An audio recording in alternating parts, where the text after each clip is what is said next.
Let me come back to the rage for a second, because I would love to get your advice, or at least hear of some of your learnings over the last decades. Because I recall from our first conversation that, in your 40s, you're a successful doctor, you're a driven workaholic, you had challenges in your marriage, your kids were, at least based on my notes, sort of afraid of you at points because of your rages. That's right.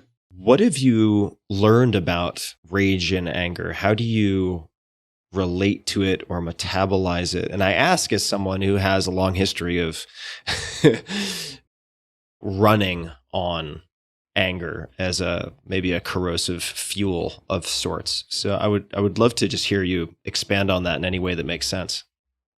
So there was a great neuroscientist. His name was Jaak Panksepp, Panksepp, who tragically died a few years ago of cancer. And he distinguished a number of brain systems that we share with other mammals. They include care. He capitalized these. So C-A-R-E, care. Then something he calls grief and panic. Then fear, lust, seeking, play, and rage. These are all brain systems that we have. They're all necessary for mammalian life. They're all necessary. Now, by rage, he means the anger that arises when our boundaries are being transgressed. If I were to infringe on your boundaries, either physically or emotionally, the healthy response for you is to mount an anger response. No, get out. Stay away. That's healthy. Healthy anger is in the moment. It protects your boundaries, and then it's gone. It's not necessary anymore. However, if your boundaries were infringed as a child, but you could not express it, it doesn't disappear. It gets suppressed. It becomes almost like a volcano that's gurgling and bubbling inside you, but it's had no expression. Now, why did you suppress it? Because if you're being,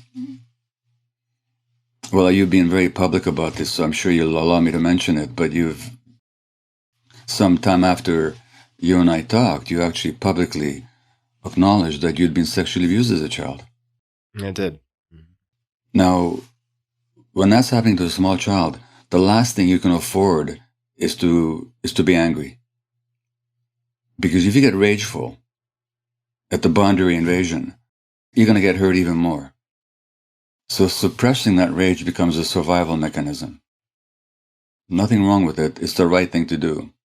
You don't do it, your brain will do it for you automatically as a way of preserving your life or your relative safety. But the rage doesn't go away. What happens then later on as an adult, something triggers you, and all of a sudden it just explodes out of you, and you have no control over it.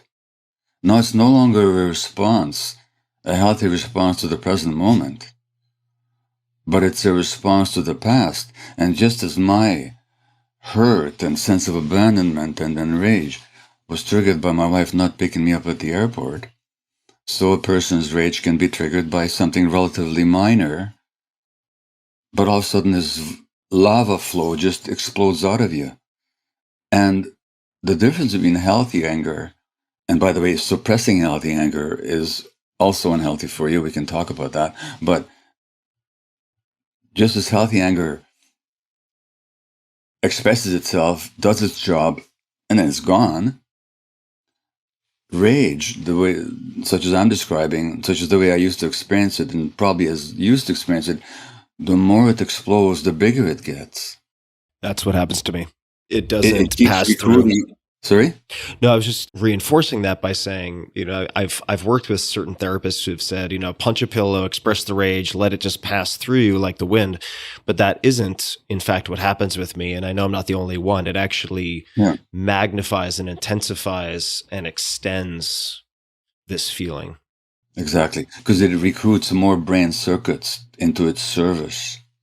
So that's the difference between healthy anger on the one hand, which is essential boundary defense, And by the way, so much parenting advice in this culture tells parents to force kids to suppress their anger. Really unhealthy advice. And there's healthy anger, then there's that rage that you and I have both experienced. That, to work with that, look, if you're going to punch a human being and there's a pillow to punch instead, better to punch the pillow. Right.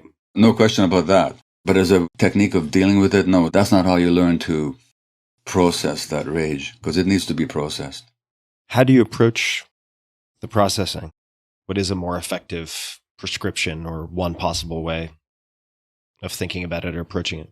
Well, if I was working with you, I would encourage you to fully experience the body experience of rage. What's happening in your body?